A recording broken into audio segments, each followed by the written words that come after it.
Shalom Bapak Ibu Saudara, jumpa lagi dengan saya Beni Siowarjaya. Bapak Ibu Saudara, masalah utama yang dihadapi hampir semua manusia di dunia ini adalah masalah keuangan. Siapa sih yang nggak ngadepin masalah keuangan? Orang yang kesulitan keuangan pasti punya masalah, orang yang berlebihan keuangan juga punya masalah. Salah satu masalah pelik dalam keuangan adalah masalah hutang. Dan kita sebagai anak-anak Tuhan, kita juga ada di dalamnya. Tanpa kecuali.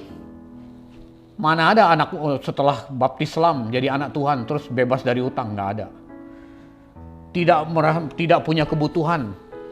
Setelah jadi anak Tuhan nggak punya kebutuhan lagi. Sehingga tidak berutang. Nggak ada begitu. Bapak Ibu Saudara, di dalam Alkitab, yang namanya uang itu disebut perkara kecil loh.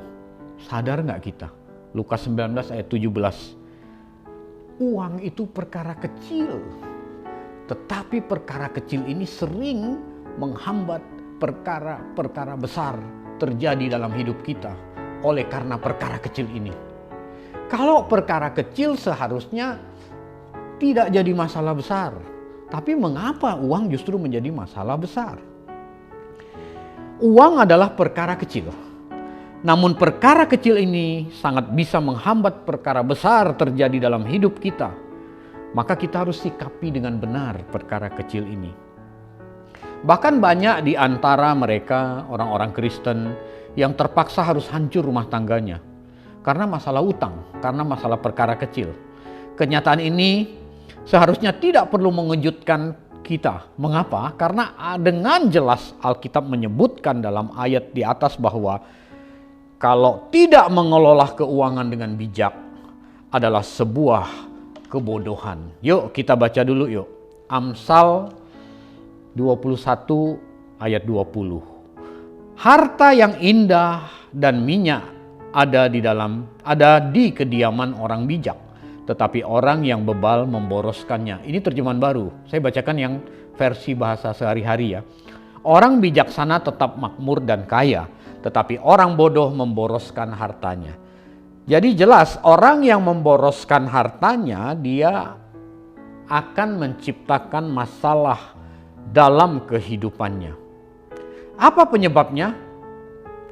Ini yang harus kita tahu.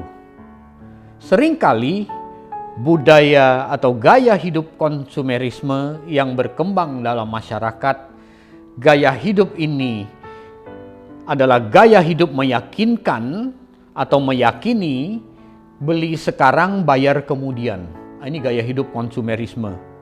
Karena inilah akan membuat kita berhutang. Kita dapat barang dulu, lalu kita bayar kemudian. Kalau nggak bisa bayar gimana? Kalau tersendat bagaimana? Itu dia. Dan di bagian lain Alkitab juga berkata, cinta uang adalah akar dari segala kejahatan. Uangnya nggak salah, tetapi sikap hati kita yang salah. Sikap hati kita mencintai uang.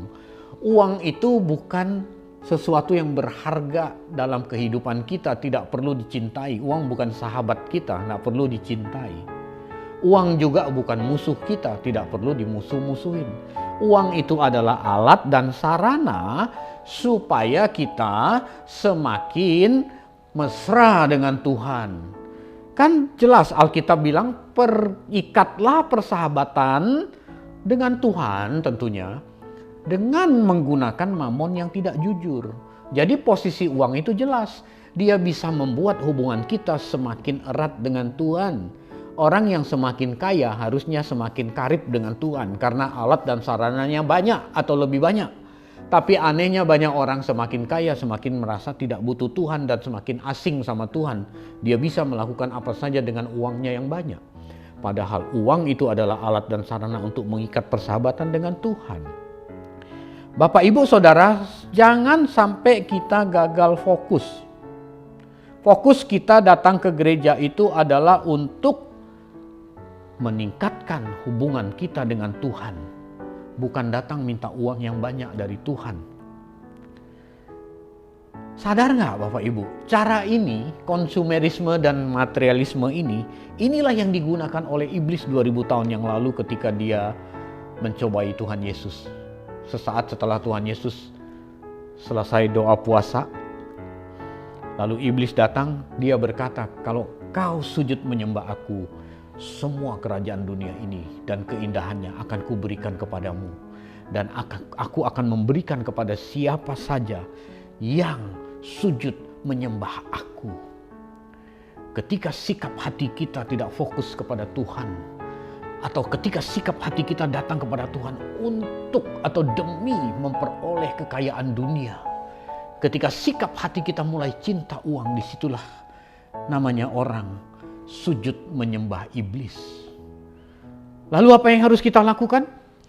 Kita harus mensikapi uang dengan benar. Uang itu alat dan sarana. Kita harus mengendalikan uang kita. Jangan sampai uang kita yang mengendalikan kehidupan kita. Sehingga kita terjerat oleh sikap cinta uang. Ketika seseorang sudah cinta uang, maka kejahatan mulai terjadi. Orang kalau udah cinta uang, saudara juga udah nggak ada artinya. Orang kalau udah cinta uang, gereja juga nggak ada artinya. Di dalam organisasi gereja juga bisa korupsi karena cinta uang. Orang kalau sudah cinta uang, hubungan dengan saudara nggak dipandang lagi. Orang bisa sewa pengacara, bisa sewa preman demi menghalau anggota keluarga yang mencoba untuk merebut harta warisan atau mempertahankan harta warisan. Bisa sampai sewa pengacara, bisa sampai bunuh-bunuhan Bapak Ibu Saudara. Inilah sikap hati cinta uang. Sikap hati cinta uang yang lain tuh pelit. Pelit itu cinta uang, oh iya. Orang yang pelit itu dia tidak peduli pada pekerjaan Tuhan. Dia tidak, hati nuraninya udah nggak peka.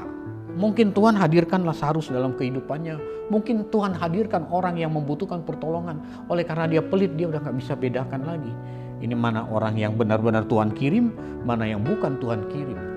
Itulah sebabnya Bapak Ibu Saudara, kita nggak boleh fokus bergeser. Kalau berhadapan dengan Tuhan, berurusan dengan Tuhan adalah dalam rangka supaya kita semakin mengerti kehendak-Nya.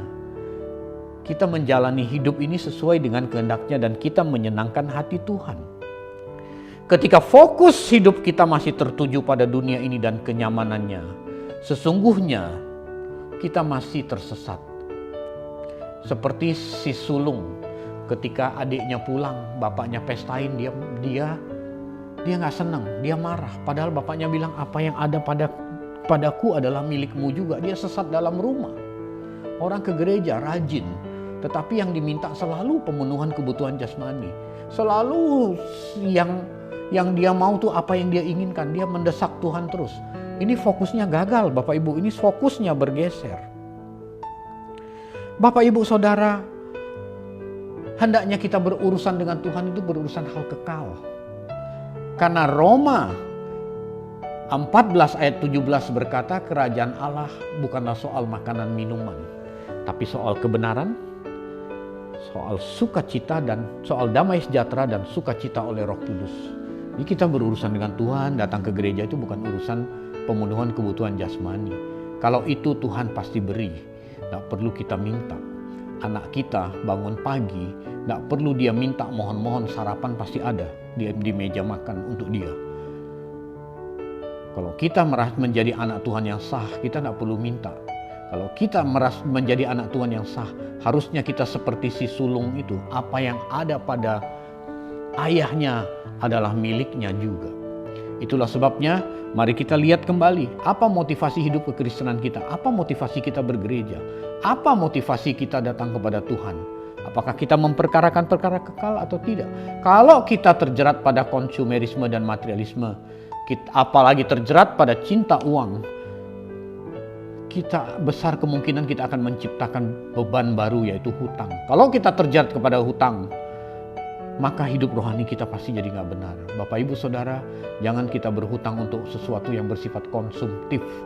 Tapi kalau Anda bilang, Pak saya mau mulai usaha, saya gak punya modal, saya mau berhutang, please silakan.